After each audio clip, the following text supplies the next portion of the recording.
நேயர்களே அனைவருக்கும் வணக்கம். சென்ற பதிவில் கொல்லிமலை அரபலீஸ்வரர் கோவிலை பற்றி முழுமையாக பார்த்தோம். இந்த பதிவில் இந்தியாவிலேயே மிக முக்கியமான வரலாற்று சிறப்பு மிக்க சக்தி வாய்ந்த கொல்லிமலையில் உள்ள கொல்லிப்பாவை என்கின்ற எட்டுக்கை அம்மன் கோவிலை பற்றி முழுமையாக பார்க்க போகிறோம்.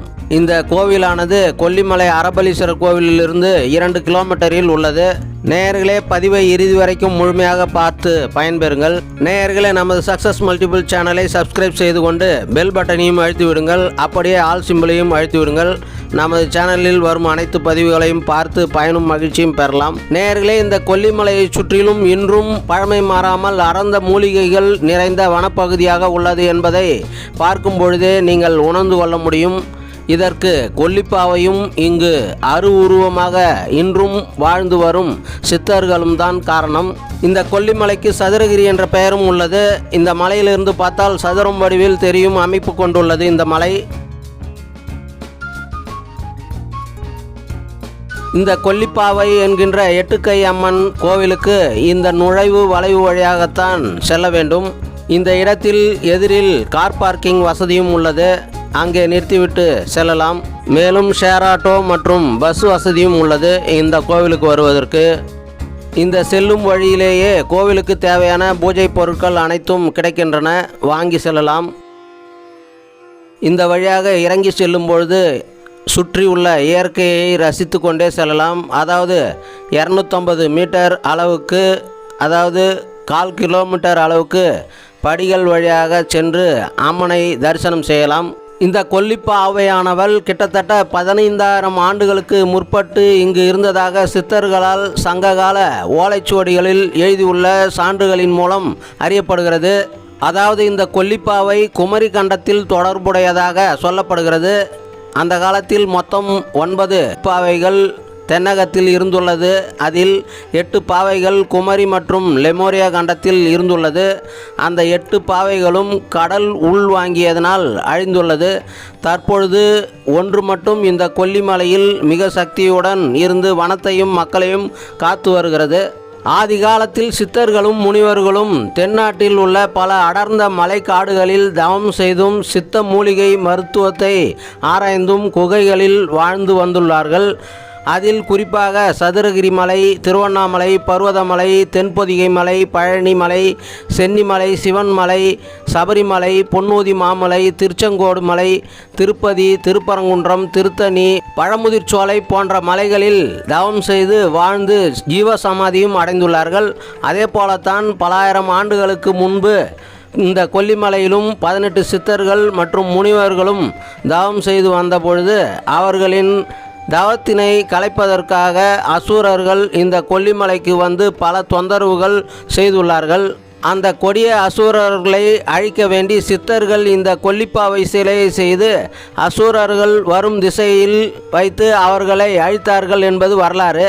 இந்த கொல்லிப்பாவை சிலையை பார்த்தாலே அசுரர்களும் மயங்கியபடி காம உணர்ச்சிகள் தூண்டும் வகையில் உள்ளதுபடி இருப்பதினாலும் அசுரர்கள் காம எண்ணம் கொண்டு பாவையின் அருகில் வந்தவுடன் அவர்களை தனது சக்தியினால் கொன்றதாக வரலாற்று குறிப்புகளில் கூறப்படுகிறது. அசுரர்களை கொல்லும் பாவைதான் காலப்போக்கில் கொல்லிப்பாவை என்ற பெயர் மருவி வந்துள்ளது. இந்த கொல்லிப்பாவையால் இந்த மலை காக்கப்பட்டு வருவதனால் கொல்லிமலை என பெயர் பெற்றுள்ளது. இந்த கொல்லிப்பாவை அம்மனுக்கு 8 கை உள்ளதினால் இம்மலை வாழ் மக்கள் எட்டுக்கை அம்மன் என்று அழைத்து வழிபட்டு வருகின்றனர் இந்த அம்மனை. இப்பேற்பட்ட மிக பழமையான மிக சக்தியுடைய இந்த கொல்லிப்பாவையை பற்றி பழங்கால இலக்கியங்களான சிந்தாமணி, குறுந்தொகை, சிலப்பதிகாரம், நற்றிணை, புறநானூறு, ஐங்குறுநூறு போன்ற காப்பியங்களில் குறிப்பிடப்பட்டுள்ளது. அதிலும் குறிப்பாக அம்மனை காற்று, இடி, மழை, பூகம்பம் போன்று கடுமையான இயற்கை சீற்றம் வந்தாலும் எவராலும் அழிக்க முடியாது என நற்றிணை என்னும் நூலில் பரணர் என்னும் புலவரால் பாடப்பெற்றுள்ளது. இந்த கொல்லிமலையில் பல அரிய வகை மூலிகைகள் உள்ளன.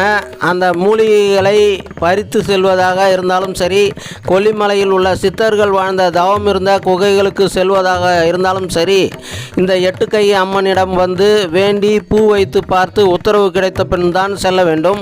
அதே போல பறித்த மூலிகைகளை மீண்டும் கொண்டு வந்து இந்த அம்மனிடம் வைத்து வணங்கி நன்றி தெரிவித்துவிட்டு தான் மூலிகைகளை எடுத்து செல்ல வேண்டும் என்பது நம்பிக்கையாகும். இது தெரியாமல் மீறி சென்று மூலிகைகளை பறித்தாலோ சித்தர்கள் குகைக்கு சென்று வழிபட்டாலோ அதற்குண்டான தண்டனையை இந்த கொல்லிப்பாவை கட்டாயமாக அவர்களுக்கு கொடுப்பாள் என்பது நம்பப்படுகிறது. ஆகவே இந்த கொல்லிப்பாவை எட்டுக்கை அம்மன் தீய எண்ணம் கொண்டு இங்கு வருபவர்களையும் தீய சக்திகளையும் அவள் கண்ணால் ஒரு முறை பார்த்தாலே அவர்களை அழித்து விடுவாள் என்பது இங்கு உள்ளவர்களின் நம்பிக்கையாக உள்ளது. அதே சமயத்தில் நல்லவர்கள் நேர்மையானவர்களின் வேண்டுதலை நிச்சயம் நிறைவேற்றுவாள் இந்த கொல்லிப்பாவை எட்டுக்கை அம்மன் என்பதும் 100% நம்பிக்கையாக உள்ளது. படிகள் வழியாக இப்பொழுது கோவிலுக்கு முன் வந்துவிட்டோம். வந்தவுடன் முதலில் இங்கு விநாயகர் உள்ளார். அவரை வேண்டி வணங்கி வழிபட்டுவிட்டு கோவில் உள்ளே செல்வோம். நாங்கள் சென்ற பொழுது மழைக்காலம் என்பதினால் பக்தர்கள் கூட்டம் மிகவும் குறைவாகத்தான் இருந்தது. இந்த எட்டுக்கை அம்மன் பல காலமாக திறந்த வெளியில்தான் இருந்து மக்களை காத்து வந்துள்ளாள். சில வருடங்களுக்கு முன்புதான் தென்னை கீர்த்து ஓலை குடிசை அமைத்து அம்மன் சன்னதி காட்சி தருகிறது. தற்பொழுது சில ஆண்டுகளுக்கு முன்புதான் நமது தமிழ் திரைப்பட நடிகர் நடன இயக்குனர் திரு ராகவா லாரன்ஸ் அவர்கள் காணிக்கையில்தான் கோவில் எதிரில் உள்ள இரும்பு சீட்டு மண்டபம், நடைபாதை மண்டபம் அமைக்கப்பட்டுள்ளது என்று கோவிலில் போர்டு வைக்கப்பட்டுள்ளது. இதனால் பக்தர்கள் வெயில், மழை மற்றும் பனிகாலங்களில் பாதுகாப்பாக இங்கு வந்து செல்ல முடியும் என்பது தெரிய வருகிறது. இந்த கொல்லிப்பாவை எட்டுக்கை அம்மனை சாந்தமாக வைத்திருப்பதற்காக எப்பொழுதும் மஞ்சள் காப்பு, சந்தனம் காப்பு செய்து பூஜை செய்யப்பட்டு வருகிறது. இங்கு தினந்தோறும் பூஜைகள் செய்யப்பட்டு வருகின்றன. செவ்வாய்க்கிழமை, வெள்ளிக்கிழமைகளிலும் அமாவாசை, பௌர்ணமி போன்ற தினங்களிலும் சிறப்பு பூஜைகள் நடைபெற்று வருகின்றன. ஆண்டுதோறும் ஆடி மாதம் ஆடிப்பெருக்கு திருவிழா மிக விமர்சையாக கொண்டாடப்பட்டு வருகிறது. அதாவது இந்த கொல்லிப்பாவை சக்தி வாய்ந்த அம்மனை நேரில் வந்து வேண்டினால் திருமணம், குழந்தை பாக்கியம், தொழில், படிப்பு, வேலைவாய்ப்பு, நிலம் சம்பந்தமான பல தடைகள், சிக்கல்களை விலக்கி பிரச்சனைகளை தீர்த்து வைப்பாள் என்பதும், அதேபோல பிரிந்து போன தம்பதிகள் மீண்டும் சேருவார்கள் என்றும் முழுமையாக நம்பப்படுகிறது.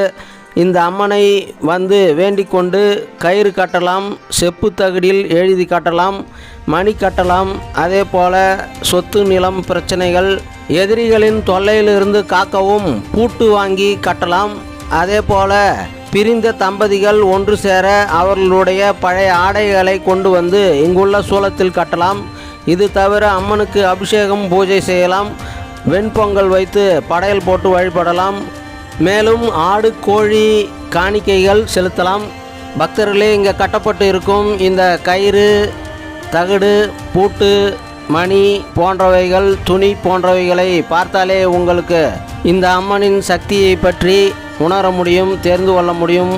இப்படிப்பட்ட இந்த கொல்லிப்பாவை எட்டுக்கை அம்மனை பல சித்தர்கள், முனிவர்கள், ரிஷிகள், அரசர்கள், புலவர்கள், ஞானிகள் வழிபட்ட மிக சக்தியுடைய, வேண்டும் வரம் தரக்கூடிய எட்டுக்கை அம்மனை இந்த காணொளி மூலம் பார்த்து வேண்டி வழிபட்டாலும் பக்தர்களே, நேரில் ஒரு முறை அவசியம் இங்கு வந்து உங்கள் குறைகளை சொல்லி வேண்டிக் கொண்டு அவளுடைய அருளாசியை பெற்றுக்கொண்டு மன நிறைவோடு செல்லுமாறு அனைவரையும் இதன் மூலம் கேட்டுக்கொள்கிறேன்.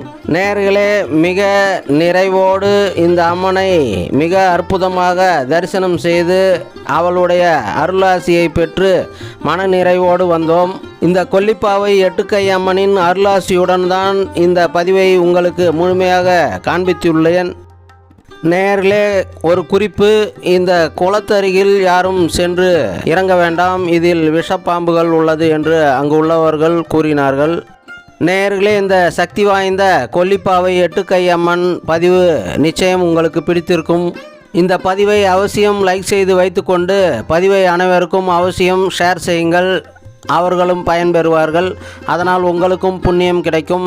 நேயர்களே, நமது சக்ஸஸ் மல்டிபிள் சேனலை சப்ஸ்கிரைப் செய்து கொண்டு பக்கத்தில் உள்ள பெல் ஐக்கானையும் அழுத்தி விடுங்கள். அப்படியே மறக்காமல் ஆல் சிம்பிளையும் அழுத்தி விடுங்கள். நமது சேனலில் இதுபோல வரும் அனைத்து வரலாற்று சிறப்புமிக்க கோவில்கள், சித்தர்கள் ஜீவசமாதி கோவில்கள் மற்றும் சுற்றுலா தலங்களையும் பார்த்து பயனும் மகிழ்ச்சியும் அடையலாம். இந்த கொல்லிப்பாவை எட்டுக்கை அம்மன் பதிவை பற்றிய உங்கள் மேலான கருத்துக்களை அவசியம் கமெண்ட் பாக்ஸில் தெரிவிக்கவும். நன்றி, வணக்கம். மீண்டும் வேறு ஒரு நல்ல பதிவில் சந்திக்கிறேன். வாழ்க வளமுடன், வாழ்க நலமுடன், வாழ்க வையகம், வாழ்க தமிழ்.